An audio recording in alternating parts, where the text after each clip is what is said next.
주님의 은총과 평화가 교우님들과 함께 하시기를 빕니다. 오늘은 주님께서 참된 빛으로 자신을 우리에게 드러내 주신 주연 후 두 번째 주일로서 시편의 말씀을 함께 나누고자 합니다. 다른 사람들에게 좀 복음을 전하다 보면 이런 이야기를 심심치 않게 듣게 되는 것 같습니다. 예수님 믿으세요, 교회 다니세요 라고 이야기를 하면은 저 하나님 믿어요, 저 예수님 믿어요 라고 이야기를 하는데 그 뒤에 어떤 말을 덧붙이냐? 하나님 믿는데 교회는 안 나가요 라고 이야기하시는 분들을 되게 심심치 않게 보게 됩니다. 이렇게 이야기하는 이유는 대체로 비슷합니다. 혼자서 집에서도 혼자서 충분히 성경 읽을 수 있고, 또 요즘 어떤 시대입니까? 인터넷 열면 유튜브 키면 언제든 설교 말씀 들을 수 있는 시대죠. 설교 말씀은 언제나 들을 수 있는데 굳이 주일에 이 황금 같은 시간에 4시간 써서 교회에 나가는 것이 시간이 아깝다라는 거죠. 이렇게 이야기하시는 분들이 꽤 많습니다. 굳이 교회에 출석하지 않아도 신앙생활이 충분히 가능하다라고 이야기하는 것이죠. 솔직히 말씀드리자면 이러한 이야기가 일면 타당하게 들리기도 합니다. 오늘 우리가 함께 찬송으로 부른 이 시편 40편에서도 이렇게 이야기하죠. 주님께서는 제사나 예물을 기뻐하지 아니하시고 번제나 속죄제도 요구하지 아니하셨습니다라고 오늘 우리가 함께 찬송으로 부른 이 시편에서 이렇게 이야기를 합니다.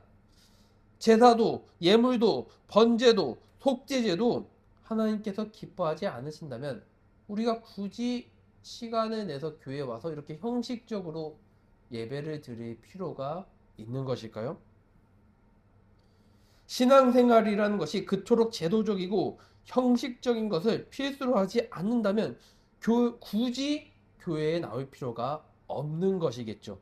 그저 마음으로 하나님을 믿고 혼자서 기도를 해도 충분한 것이 되어질 것입니다. 그러나 오늘 시편의 시인은 우리에게 완전히 다른 결론을 보여줍니다. 우선 시인의 이제 상황을 먼저 살펴보고자 하는데요.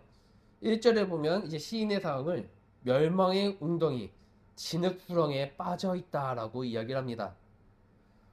시인이 정확히 어떤 상황인지는 우리가 알 수는 없지만 이 시편에서 보통 이제 절망에 빠졌다, 수렁에 빠졌다라고 이야기하면 보통 어떤 경우냐면 공동체로부터 떨어진 상황을 이야기하는 겁니다. 대개는요. 그러니 우리가 이제 정확한 이유는 알 수 없지만 시인이 자기가 사랑했던 그 공동체로부터 지금 떨어져 나가서 혼자 있었던 그 상태였다는 것을 좀 짐작을 할 수 있는 것이죠. 시인은 아마도 공동체로부터 떨어져야 했던 그 아픔을 겪었을 것입니다. 이유가 이제 질병 때문이었을 수도 있고요. 당시 유대인들은 병에 걸리면 하나님께 이제 저주를 받은 것이다 라고 여겼기 때문에 이제 전염병 때문에 이제 떨어져 있었어야 됐을 수도 있고요. 죄로 인한 것이었을 수도 있습니다. 어떤 이유에서든 그는 홀로 수렁 속에 고립되어 있었습니다. 그런데 하나님께서는 이 깨어진 관계를, 이 고립의 상황을 창조적인 힘으로 회복시켜 주십니다. 그렇게 시인의 입에서는 새 노래가 지금 흘러나오고 있습니다. 자신을 구원해 주신, 다시 공동체로 복귀시켜 주신 그 하나님의 은혜에 입에서 새 노래가 흘러나오는 것이죠. 여기서 주목해야 할 것은 하나님께서 시인을 수렁에서 건져 올리신 후에 어디에 그를 세우셨는가입니다. 하나님께서는 그를 조용한 골방에서 혼자 기도하라라고 세우지 않으셨습니다. 수많은 사람들 앞에 그를 세우신 것이죠. 그리고 이 수많은 사람들이 당연히 누구겠습니까? 1차로는 자신이 사랑했던 그 유대교 공동체였을 것이고, 지금 우리에겐 누구겠습니까? 교회입니다. 하나님께서 우리를 교회 안에 세우신 것이죠. 우리는 지난 주일 말씀을 통해, 지난주에 이제 세례주일이면서 신학대학 주일이기도 했죠. 지난주 이제 말씀을 통해 신학이 무엇이라고 이야기했나요? 참된 신학은 우리를 교회 밖에 교회 밖으로 향하게 만든다라고 제가 말씀을 드렸었죠. 왜 우리가 교회 밖으로 향하게 만드나요? 나와는 다른 사람들, 어쩌면은 나와 상관이 없는 그 사람들, 나와는 너무나도 다른 그 타자를 만나기 위해서 우리가 교회 밖으로 나가야 된다라고 제가 저번 주에 설교를 했었죠. 이웃을 향해, 세상을 향해 나아가는 것이 그리스도인의 소명이라고 말씀드렸었습니다. 그러나 오늘은 그 이야기의 다른 면을 좀 함께 이야기하고자 합니다. 사실 타자는 교회 밖에만 있는 것이 아니기 때문이죠. 타자는 오히려 교회 안에도 있습니다. 아니, 더 정확하게 이야기하자면 교회는 그 타자를 만나는 곳입니다. 나와 상관이 없어 보이는 사람들, 어쩌면 나와는 너무나도 이질적인 사람들, 내가 스스로 선택했다면 절대 함께 하지 않았을 것 같은 사람들, 그런 사람들과 만나 한 몸이 되는 그 신비를 체험하는 곳이 바로 교회인 것이죠. 그렇기에 시인은 오늘 말씀 9절과 10절에서 이렇게 이야기합니다. 나는 많은 회중 앞에서 주님께서 나를 구원하신 기쁜 소식을 전합니다. 주님께서 하시듯이 내가 입을 다물고 있지 않을 것입니다. 나를 구원하신 주님의 의를 나의 가슴 속에 묻어두지 않았고 주님의 성실하심과 구원을 말합니다.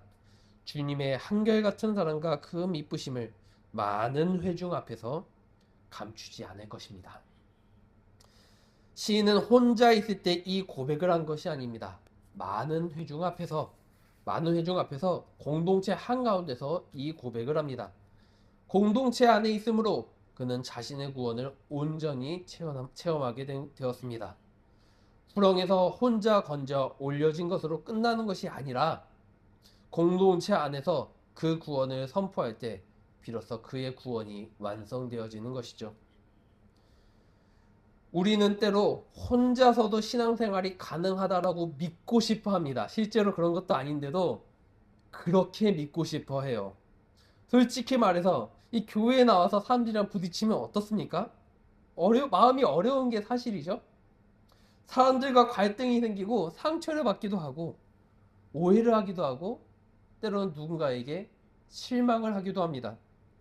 이런 것들 때문에 차라리 혼자 믿겠다, 혼자 신앙생활을 하겠다라는 마음이 드는 것은 어쩌면 너무 당연한 것일 수도 있고 충분히 이해가 가기도 합니다. 그러나 오늘 시인은 오늘 보면 6절에서 주님께서 내 두 귀를 열어주셨다라고 이야기를 합니다. 귀를 열어주셨다. 무슨 의미일까요? 하나님의 말씀을 들을 수 있게 되었다라고 이제 고백을 하는 것이죠. 주님께서 내 두 귀를 열어주셨다. 막혀있던 귀가 열려 이제 주님의 음성을 들을 수 있게 된 것입니다. 시인은 멸망의 구덩이 속에서 자기 자신의 그 슬픈 울음소리밖에 듣지 못했을 것입니다. 그러나 하나님께서 그를 건져 올리시고 귀를 열어주셨을 때 비로소 그는 하나님의 말씀을 들을 수 있게 되었습니다. 그런데 여기서 중요한 것은 이 열린 귀가 우리를 어디로 이끌고 있는가? 주님께서 두 귀를 열어주셨는데 이것이 우리를 어디로 이끌고 있는가입니다.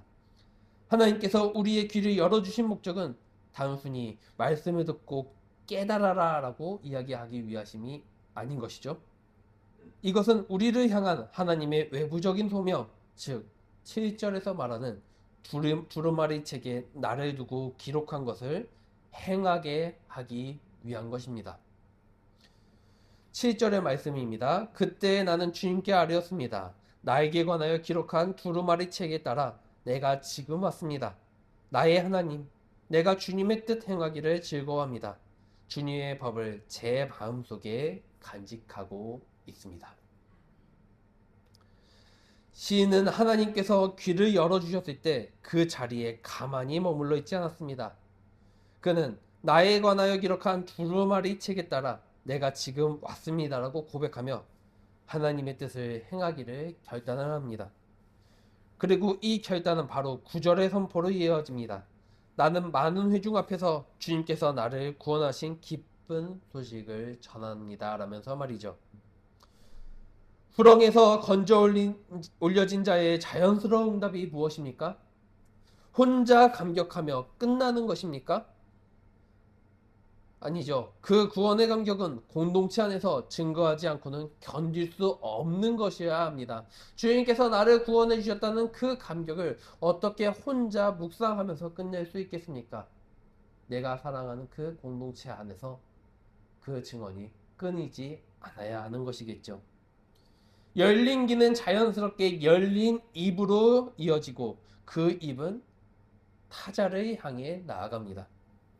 그러므로 구원받은 자의 삶은 본질적으로 타자를 향할 수밖에 없는 것이죠.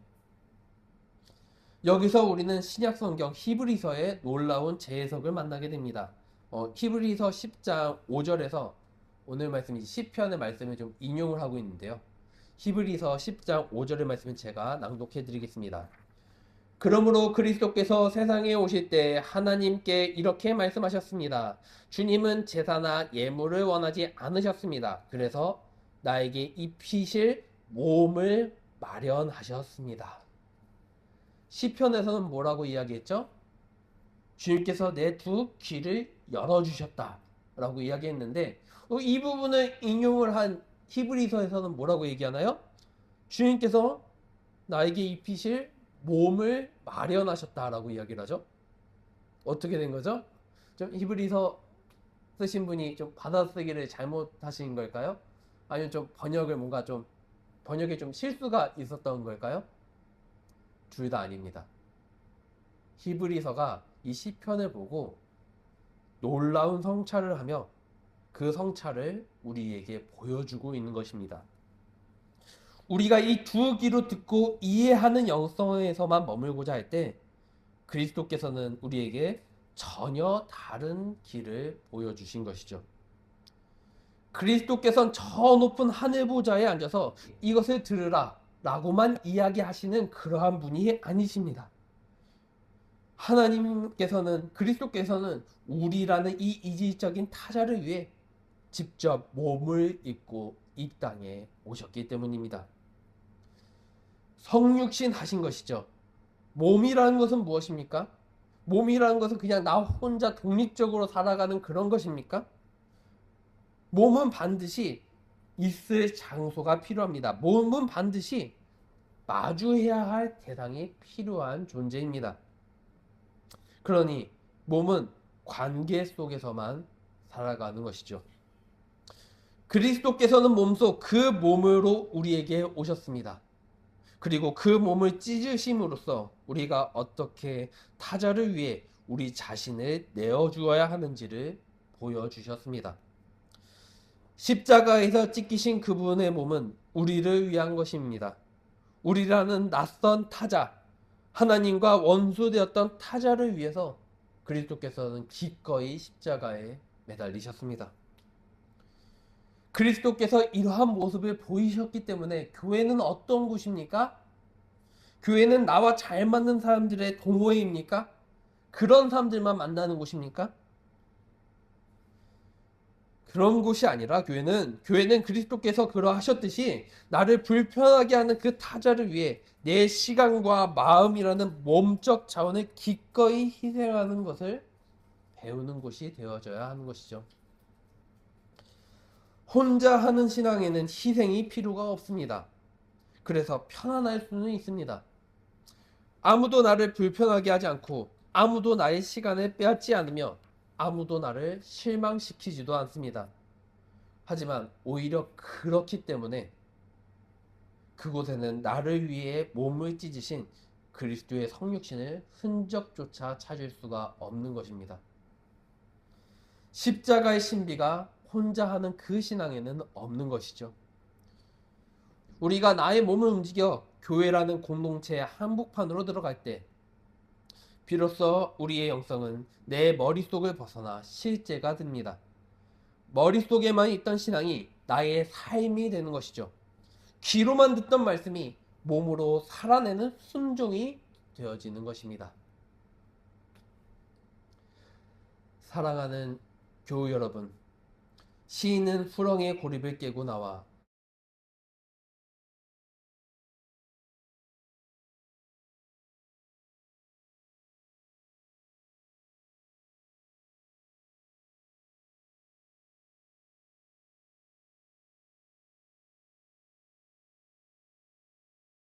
그 몸의 순종이 드려지는 거룩한 제단입니다. 내가 선택하지 않은 타자들, 어쩌면 내가 불편해하는 사람들과 섞여 하나님의 인자와 진리를 선포할 때 우리는 비로소 혼자 된 후러기에서 벗어나 함께 부르는 새 노래의 신비에 참여하게 되는 것이죠. 오늘 말씀 11절은 이렇게 이야기합니다. 주님은 나의 주님이시니 주님의 긍휼하심을 나에게서 거두지 말아주시고 주님의 한결같은 사랑과 미쁘심으로 언제나 나를 지켜주십시오. 시인은 주님의 긍휼과 사랑을 구합니다. 그리고 이 긍휼과 사랑은 공동체 안에서 선포되고 공동체 안에서 경험이 됩니다. 혼자서는 결코 알 수 없는 하나님의 아들을 함께 모일 때 우리는 신비로서 체험을 하게 됩니다. 그리스도께서 우리를 위해 몸을 예비하셨듯이 우리도 서로를 위해 우리의 삶을 예비하는 참된 두란노 교회가 되기를 소망합니다. 나의 편안함을 내려놓고 나의 시간을 내려놓고 나의 몸을 움직여 모이기를 힘쓸 때 우리는 비로소 그리스도의 몸된 교회가 됩니다. 그리고 그때 우리의 입에서도 오늘의 시인과 같이 새 노래가 흘러나올 것입니다. 아멘.